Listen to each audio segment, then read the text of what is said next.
My remarks today are the fourth set of remarks in a series of China speeches that I asked National Security Advisor Robert O'Brien, FBI Director Chris Wray, and the Attorney General Barr to deliver alongside me. We had a very clear purpose, a real mission, was to explain the different facets of America's relationship with China. The massive imbalances in that relationship that have built up over decades, and the Chinese Communist Party's designs for hegemony. Our goal was to make clear that the threats to Americans that President Trump's China policy aims to address are clear, and our strategy for securing those freedoms established. You know, Ambassador O'Brien spoke about ideology. FBI Director Wray talked about espionage. Attorney General Barr spoke about economics. And now my goal today is to put it all together for the American people and detail what the China threat means for our economy, for our liberty, and indeed for the future of free democracies around the world. Next year marks half a century since Dr. Kissinger's secret mission to China, and the 50th anniversary of President Nixon's trip isn't too far away in 2022. You know, the world was much different then. We imagined engagement with China would produce a future with bright promise of comedy and cooperation. But today we're all still wearing masks and watching the pandemic's body count rise because the CCP failed in its promises to the world. We're reading every morning new headlines of repression in Hong Kong and in Xinjiang. We're seeing staggering statistics of Chinese trade abuses that cost American jobs and strike enormous blows to the economies all across America, including here in Southern California. And we're watching a Chinese military that grows stronger and stronger, and indeed more menacing. I'll echo the questions ringing in the hearts and minds of Americans from here in California to my home state of Kansas and beyond. What do the American people have to show now, 50 years on, from engagement with China? Did the theories of our leaders that proposed Chinese evolution towards freedom and democracy prove to be true? Is this China's definition of a win-win situation? And indeed, centrally, from Secretary of State's perspective, is America safer? Do we have a greater likelihood of peace for ourselves and peace for the generations which will follow us? Look, we have to admit a hard truth. We must admit a hard truth that should guide us in the years and decades to come. That if we want to have a free 21st century and not the Chinese century of which Xi Jinping dreams, the old paradigm of blind engagement with China simply won't get it done. We must not continue it, and we must not return to it. As President Trump has made very clear, we need a strategy that protects the American economy and indeed our way of life. The free world must triumph over this new tyranny. Now, before I seem too eager to tear down President Nixon's legacy, I want to be clear that he did what he believed was best for the American people at the time, and he may well have been right. He was a brilliant student of China, a fierce Cold Warrior, and a tremendous admirer of the Chinese people, just as I think we all are. He deserves enormous credit for realizing that China was too important to be ignored, even when the nation was weakened because of its own self-inflicted communist brutality. In 1967, in a very famous foreign affairs article, Nixon explained his future strategy. Here's what he said. He said, taking the long view, we simply cannot afford to leave China forever outside of the family of nations. The world cannot be safe until China changes. Thus, our aim, to the extent we can, we must influence events. Our goal should be to induce change. And I think that's the key phrase from the entire article, to induce change. So with that historic trip to Beijing, President Nixon kicked off our engagement strategy. He nobly sought a freer and safer world, and he hoped that the Chinese Communist Party would return that commitment. As time went on, American policymakers increasingly presumed that as China became more prosperous, it would open up, it would become freer at home, and indeed present less of a threat abroad. It'd be friendlier. It all seemed, I am sure, so inevitable. But that age of inevitability is over. The kind of engagement we've been pursuing has not brought the kind of change inside of China that President Nixon had hoped to induce. The truth is that our policies and those of other free nations resurrected China's failing economy only to see Beijing bite the international hands that were feeding it. We opened our arms to Chinese citizens only to see the Chinese Communist Party exploit our free and open society. China sent propagandists into our press conferences, our research centers, our high schools, our colleges, and even into our PTA meetings. We marginalized our friends in Taiwan, which later blossomed into a vigorous democracy. We gave the Chinese Communist Party and the regime itself special economic treatment, only to see the CCP insist on silence over its human rights abuses as the price of admission for Western companies entering China. Ambassador O'Brien ticked off a few examples just the other day. Marriott, American Airlines, Delta, United all removed references to Taiwan from their corporate websites so as not to anger Beijing. And Hollywood, not too far from here, the epicenter of American creative freedom and self-appointed arbiters of social justice, self-censors even the most mildly unfavorable reference to China. This corporate acquiescence to the CCP happens all over the world too. And how has this corporate fealty worked? Is its flattery rewarded? I'll give you a quote from the speech that General Barr gave, Attorney General Barr. In his speech last week, he said that the ultimate ambition of China's rulers isn't to trade with the United States, it is to raid the United States.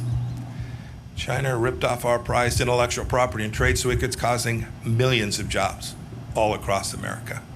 It sucked supply chains away from America and then added a widget made of slave labor. It made the world's key waterways less safe for international commerce. President Nixon once said he feared he had created a Frankenstein by opening the world to the CCP. And here we are. Now, people of good faith can debate why free nations allowed these bad things to happen for all these years.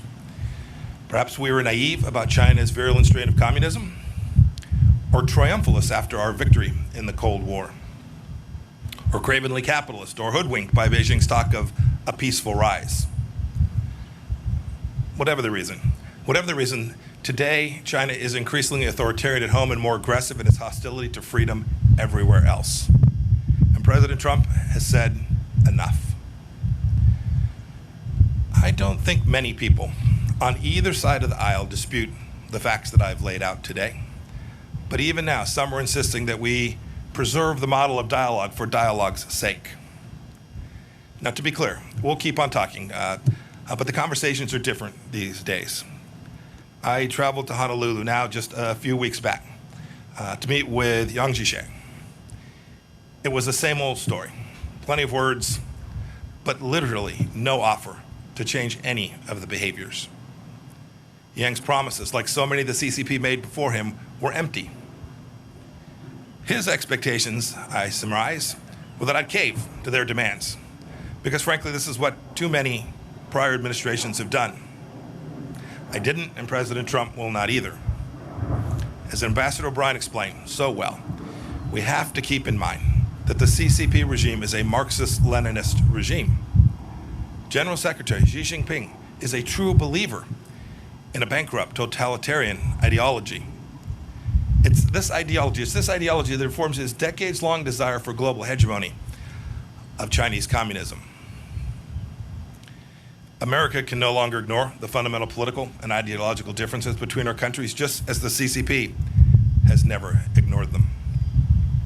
My experience in the House Intelligence Committee, and then as director of the Central Intelligence Agency, and my now 2+ years as America's Secretary of State have led me to this essential understanding that the only way to truly change communist China is to act not on the basis of what Chinese leaders say, but how they behave. And you can see American policy responding to this conclusion. President Reagan said that he dealt with the Soviet Union on the basis of trust but verify. When it comes to the CCP, I say we must distrust and verify. We the freedom-loving nations of the world must induce China to change, just as President Nixon wanted. We must induce China to change in more creative and assertive ways because Beijing's actions threaten our people and our prosperity. We must start by changing how our people and our partners perceive the Chinese Communist Party. We have to tell the truth. We can't treat this incarnation of China as a normal country just like any other. We know that trading with China is not like trading with a normal law-abiding nation. Beijing threatens international agreements treats international agreements as suggestions, as conduits for global dominance. But by insisting on fair terms, as our trade representative did when he secured our Phase 1 trade deal, we can force China to reckon with its intellectual property theft and policies that have harmed American workers. We know, too, that doing business with a CCP-backed company is not the same as doing business with, say, a Canadian company.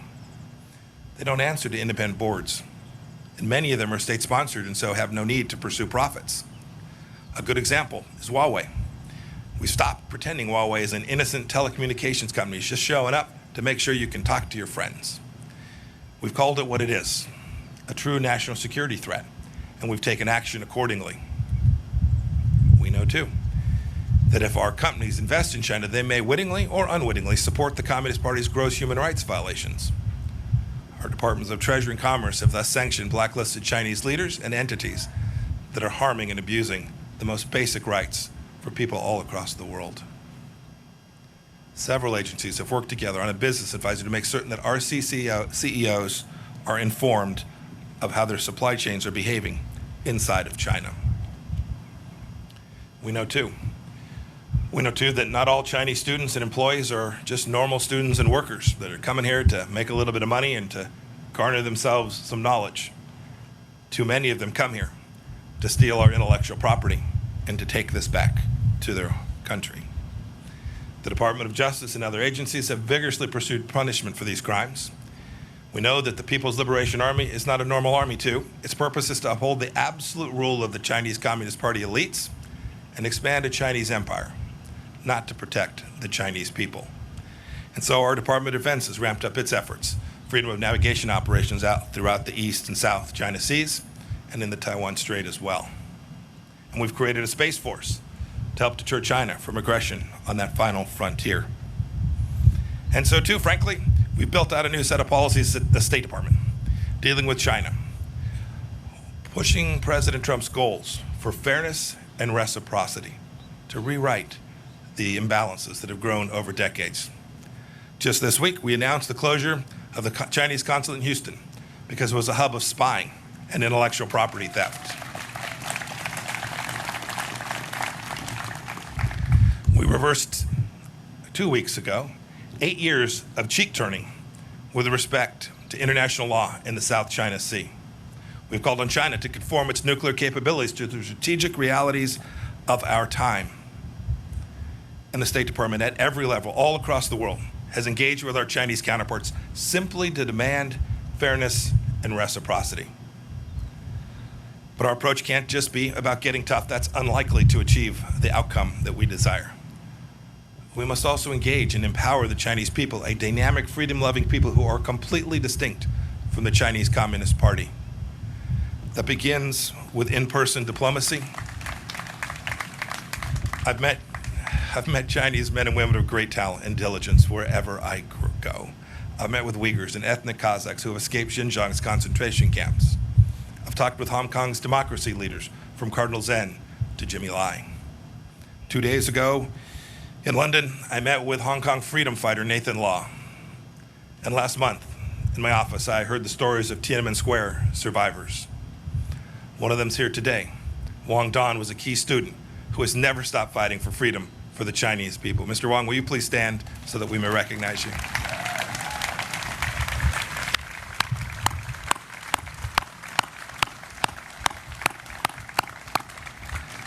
Also with us today is the father of the Chinese democracy movement, Wei Jinsheng. He spent decades in Chinese labor camps for his advocacy. Mr. Wei, will you please stand?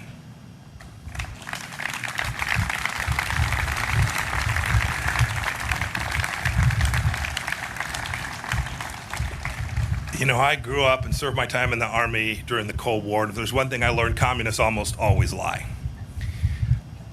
The biggest lie that they tell is to think that they speak for 1.4 billion people who are surveilled, oppressed, and scared to speak out.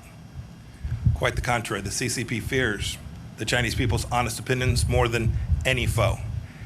And save for losing their own grip on power, they have no reason to. Just think how much better off the world would be, not to mention the people inside of China, if we had been able to hear from the doctors in Wuhan and they'd been allowed to raise the alarm about the outbreak of a new and novel virus.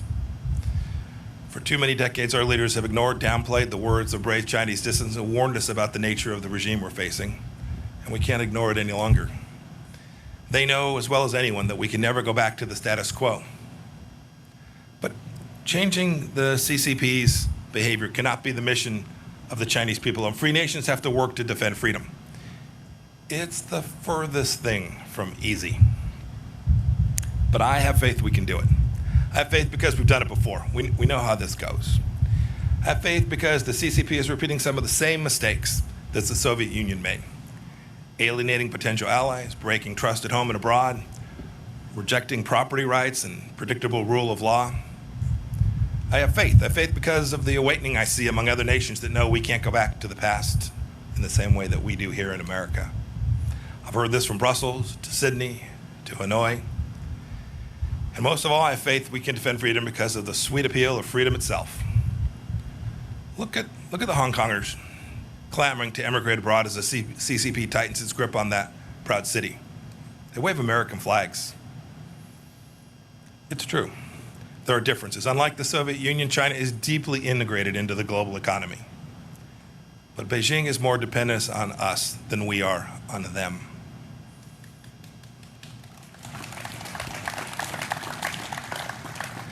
Look, I reject the notion that we're living in an age of inevitability, that some trap is preordained, that CCP supremacy is the future. Our approach isn't destined to fail because America is in decline. As I said in Munich earlier this year, the free world is still winning. We just need to believe it and know it and be proud of it. People from all over the world still want to come to open societies. They come here to study. They come here to work. They come here to build a life for their families. They're not desperate to settle in China. It's time. It's great to be here today. The timing is perfect. It's time for free nations to act. Not every nation will approach China in the same way, nor should they. Every nation will have to come to its own understanding of how to protect its own sovereignty, how to protect its own economic prosperity, and how to protect its ideals from the tentacles of the Chinese Communist Party. But I call on every leader of every nation to start by doing what America has done, to simply insist on reciprocity, to insist on transparency and accountability from the Chinese Communist Party. It's a cadre of rulers that are far from homogeneous, and these simple and powerful standards will achieve a great deal. For too long, we let the CCP set the terms of engagement, but no longer. Free nations must set the tone. We must operate on the same principles. We have to draw common lines in the sand that cannot be washed away by the CCP's bargains or their blandishments. Indeed, this is what the United States did recently when we rejected China's unlawful claims in the South China Sea once and for all, as we have urged countries to become clean countries so that their citizens' private information doesn't end up in the hand of the Chinese Communist Party. We did it by setting standards. Now, it's true, it's difficult. It's difficult for some small countries. They fear being picked off. Some of them, for that reason, simply don't have the ability or the courage to stand with us for the moment. Indeed, we have a NATO ally of ours that hasn't stood up in the way that it needs to with respect to Hong Kong because they fear Beijing will restrict access to China's market. This is the kind of timidity that will lead to historic failure, and we can't repeat it. We cannot repeat the mistakes of these past years. The challenge of China demands exertion, energy from democracies, those in Europe, those in Africa, those in South America, and especially those in the Indo-Pacific region. And if we don't act now, ultimately, the CCP will erode our freedoms and subvert the rules-based order that our societies have worked so hard to build. If we bend the knee now, our children's children may be at the mercy of the Chinese Communist Party, whose actions are the primary challenge today in the free world. General Secretary Xi is not destined to tyrannize inside and outside of China forever unless we allow it. Now, this isn't about containment. Don't buy that. It's about a complex new challenge that we've never faced before. The USSR was closed off from the free world. Communist China is already within our borders. So we can't face this challenge alone. The United Nations, NATO, the G7 countries, the G20, our combined economic, diplomatic, and military power is surely enough to meet this challenge if we direct it clearly and with great courage. Maybe it's time for a new grouping of like-minded nations, a new alliance of democracies. We have the tools. I know we can do it. Now we need the will. To quote scripture, I ask, is our spirit willing, but our flesh weak? If the free world doesn't change, Communist China will surely change us. There can't be a return to the past practices because they're comfortable or because they're convenient. Securing our freedoms from the Chinese Communist Party is the mission of our time, and America is perfectly positioned to lead it because our founding principles give us that opportunity.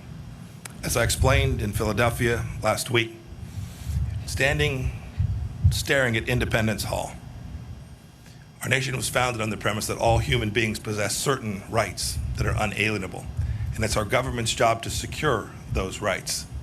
It is a simple and powerful truth. It's made us a beacon of freedom for people all around the world, including people inside of China. Indeed, Richard Nixon was right when he wrote in 1967 that the world cannot be safe until China changes. Now it's up to us to heed his words. Today, the danger is clear, and today the awakening is happening. Today, the free world must respond. We can never go back to the past. May God bless each of you. May God bless the Chinese people. And may God bless the people of the United States of America. Thank you all.